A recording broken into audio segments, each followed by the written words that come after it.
বিকাশের মাধ্যমে ১০০ থেকে ১,০০০ টাকা পর্যন্ত বাকি দিয়ে মোবাইল রিচার্জ করতে পারবেন। কিভাবে চলুন দেখি। বিকাশ অ্যাপসে প্রবেশ করে যদি ব্যালেন্স চেক করি তাহলে দেখুন ৫ টাকা ৩১ পয়সা রয়েছে। আমি সরাসরি ১০০ টাকা বাকি দিয়ে মোবাইল রিচার্জ করে দেখাবো। এজন্য মোবাইল রিচার্জ নামে যে অপশানটা দেখতে পাচ্ছেন এই অপশানের উপরে ক্লিক করে দেন। এবার যে নাম্বারে মোবাইল রিচার্জ করতে চাচ্ছেন সেই নাম্বারটি এখানে দিতে হবে অথবা কন্ট্যাক্ট লিস্ট থেকে নাম্বারটি সিলেক্ট করে দিন। এখন কত টাকা মোবাইল রিচার্জ করবেন সেই টাকার পরিমাণ এখানে দিতে হবে। বাকিতে যেহেতু সর্বনিম্ন ১০০ টাকা মোবাইল রিচার্জ করা যায়, সুতরাং আমরা এখানে ১০০ টাকা দিচ্ছি। টাকার পরিমাণ দেওয়ার পরে পে লেটার এই অপশানটি সিলেক্ট করে দিন। এটা সিলেক্ট করা হলে এগিয়ে যান অপশানের উপরে ক্লিক করব। এরপরে এইটা সিলেক্ট করে দিন। এখন আবারও এগিয়ে যান অপশানের উপরে ক্লিক করে দেন।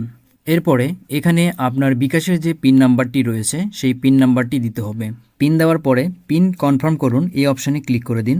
এবার মোবাইল রিচার্জ করতে ট্যাপ করে ধরে রাখুন এই অপশানে আঙ্গুল দিয়ে চাপ দিয়ে কিছুক্ষণ ধরে থাকুন। কিছুক্ষণ ধরে থাকার পরে দেখুন সফলভাবে মোবাইল রিচার্জটি হয়ে গেল।